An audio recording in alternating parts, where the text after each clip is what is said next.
ସୂର୍ଯ୍ୟ ବଂଶରେ ତ୍ରିଶଙ୍କୁ ଜଣେ ପ୍ରସିଦ୍ଧ ରାଜା ଥିଲେ। ତାଙ୍କର ପୁତ୍ର ହେଉଛନ୍ତି ମହାରାଜ ହରିଶ୍ଚନ୍ଦ୍ର। ହରିଶ୍ଚନ୍ଦ୍ର ଏତେ ପ୍ରସିଦ୍ଧ ସତ୍ୟବାଦୀ ଓ ଧର୍ମାତ୍ମା ଥିଲେ ଯେ ତାଙ୍କ କୀର୍ତ୍ତି ଯୋଗୁଁ ଦେବରାଜ ଇନ୍ଦ୍ର ମଧ୍ୟ ଈର୍ଷାପରାୟଣ ହୋଇଗଲେ। ଇନ୍ଦ୍ର ହରିଶ୍ଚନ୍ଦ୍ରଙ୍କୁ ପରୀକ୍ଷା କରିବା ପାଇଁ ମହର୍ଷି ବିଶ୍ୱାମିତ୍ରଙ୍କୁ ପ୍ରରୋଚନା ଦେଲେ।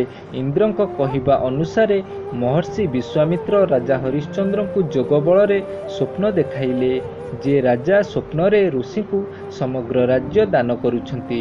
ପରଦିନ ମହର୍ଷି ବିଶ୍ୱାମିତ୍ର ଅଯୋଧ୍ୟା ଆସିଲେ ଏବଂ ନିଜର ରାଜ୍ୟ ମାଗିଲେ। ସ୍ୱପ୍ନରେ କରିଥିବା ଦାନକୁ ମଧ୍ୟ ରାଜା ବାସ୍ତବ ମାନିନେଲେ ଏବଂ ବିଶ୍ୱାମିତ୍ରଙ୍କୁ ନିଜର ସମଗ୍ର ରାଜ୍ୟ ଦାନ କରିଦେଲେ। ମହାରାଜ ହରିଶ୍ଚନ୍ଦ୍ର ସାରା ପୃଥିବୀର ସମ୍ରାଟ ଥିଲେ। ନିଜର ସମଗ୍ର ରାଜ୍ୟ ସେ ଦାନ କରି ସାରିଥିଲେ। ଦାନ ରୂପେ ଉତ୍ସର୍ଗୀକୃତ ଭୂମିରେ ରହିବାକୁ ଅନୁଚିତ ମନେକରି ସ୍ତ୍ରୀ ଓ ପୁତ୍ରଙ୍କୁ ସଙ୍ଗରେ ଘେନି ସେ କାଶୀ ଚାଲିଆସିଲେ। କାରଣ କାଶୀ ଭଗବାନ ଶଙ୍କରଙ୍କ ତ୍ରିଶୂଳ ଉପରେ ଅବସ୍ଥାପିତ ବୋଲି ପୁରାଣରେ ବର୍ଣ୍ଣିତ। ତେଣୁ ତାହା ପୃଥିବୀର ଅନ୍ତର୍ଗତ ହୋଇଥିଲେ ମଧ୍ୟ ପୃଥିବୀଠାରୁ ପୃଥକ ବୋଲି ବିବେଚନା କରାଯାଏ।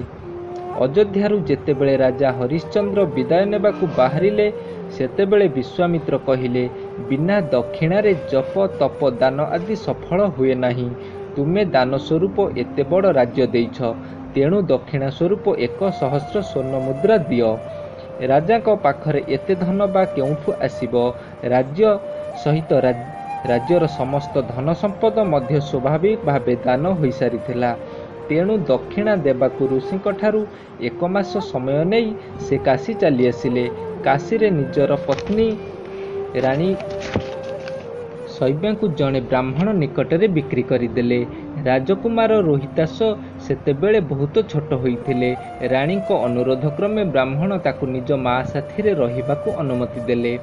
ସ୍ୱୟଂ ହରିଶ୍ଚନ୍ଦ୍ର ନିଜକୁ ଜଣେ ଚଣ୍ଡାଳକୁ ବିକିଦେଲେ। ଏହି ଉପାୟରେ 1,000 ସ୍ୱର୍ଣ୍ଣମୁଦ୍ରା ଯୋଗାଡ଼ କରି ସେ ଋଷି ବିଶ୍ୱାମିତ୍ରଙ୍କୁ ଦକ୍ଷିଣା ଦେଲେ। ମହାରାଣୀ ଶୈବ୍ୟା ବ୍ରାହ୍ମଣର ଘରେ ଦାସୀ କାମ କରିବାକୁ ଲାଗିଲେ। ଏଣେ ଚଣ୍ଡାଳର ସେବକ ଭାବରେ ରାଜା ହରିଶ୍ଚନ୍ଦ୍ର ଶ୍ମଶାନ ଘାଟରେ ଜଗୁଆଳି କାମ କଲେ। ସେଠାକୁ ଶବ ସଂସ୍କାର କରିବାକୁ ଆସୁଥିବା ଲୋକଙ୍କ ଠାରୁ ଟିକସ ନେଇ ଶବ ସଂସ୍କାର କରିବାକୁ ଅନୁମତି ଦେବା କାର୍ଯ୍ୟ ଚଣ୍ଡାଳ ତାଙ୍କୁ ସମର୍ପଣ କରିଥିଲା। ଦିନେ ବ୍ରାହ୍ମଣର ପୂଜା ନିମିତ୍ତ ଫୁଲ ତୋଳିବା ବେଳେ ରାଜକୁମାର ରୋହିତାଶକୁ ସାପ କାମୁଡ଼ିଦେଲା। ଖୁବ୍ ଶୀଘ୍ର ସାପର ବିଷ ଦେହ ସାରା ଖେଳିଗଲା। ଫଳରେ ରୋହିତାଶର ମୃତ୍ୟୁ ହେଲା। ରାଣୀ ଶୈବ୍ୟାଙ୍କୁ ସେତେବେଳେ କେହି ଧୈର୍ଯ୍ୟ ଦେବାକୁ ନଥିଲେ କି କେହି ପୁଅର ଶବକୁ ଶ୍ମଶାନରେ ପହଞ୍ଚେଇବାକୁ ନଥିଲେ। ବାଧ୍ୟ ହୋଇ କାନ୍ଦି କାନ୍ଦି ସେ ନିଜ ହାତରେ ପୁଅକୁ ଉଠାଇ ଏକାକିନୀ ରାତିରେ ଶ୍ମଶାନରେ ପହଞ୍ଚିଲେ। ପୁଅର ଶବକୁ ଦାହ କରିବାକୁ ନେବା ସମୟରେ ହରିଶ୍ଚନ୍ଦ୍ର ପହଞ୍ଚିଗଲେ ଏବଂ ଶ୍ମଶାନ ଘାଟର କର ମାଗିଲେ।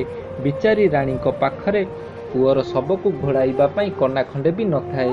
ରାଜାଙ୍କ କଣ୍ଠସ୍ୱରରୁ ସେ ତାଙ୍କୁ ଚିହ୍ନି ପାରିଲେ ଏବଂ କାନ୍ଦି କାନ୍ଦି କହିଲେ, ମହାରାଜ, ଏ ତ ଆପଣଙ୍କ ପୁଅ ହିଁ ମରିପଡ଼ିଛି। ମୋ ପାଖରେ କର ଦେବାକୁ କ'ଣ ଅଛି ଯେ ଦେବି? ହରିଶ୍ଚନ୍ଦ୍ରଙ୍କୁ ବହୁତ ଦୁଃଖ ଲାଗିଲା, କିନ୍ତୁ ସେ ନିଜ ଧର୍ମରେ ଅଟଳ ରହିଲେ। ସେ କହିଲେ, ରାଣୀ, ମୁଁ ଏଠାରେ ଚଣ୍ଡାଳର ସେବକ। ମୋ ମୁନିବର ଆଦେଶ ଯେ କର ନ ଦେଇ ଏଠାରେ କେହି ଶବଦାହ କରିପାରିବ ନାହିଁ। ଏହାକୁ ପାଳନ କରିବା ମୋ ପାଇଁ ଧର୍ମ। ମୁଁ ମୋ ଧର୍ମ ଛାଡ଼ି ପାରିବି ନାହିଁ। ତୁମେ ମୋତେ କିଛି ହେଲେ ଦେଇ ଶବ ସଂସ୍କାର କର। ରାଣୀ କଇଁ କଇଁ ହୋଇ କାନ୍ଦି ଉଠିଲେ ଏବଂ କହିଲେ, ମୋ ପାଖରେ କେବଳ ମୁଁ ପିନ୍ଧିଥିବା ଶାଢ଼ୀଟିଏ ଅଛି। ଆପଣ ଏଥିରୁ ଅଧା ନେଇଯାଆନ୍ତୁ।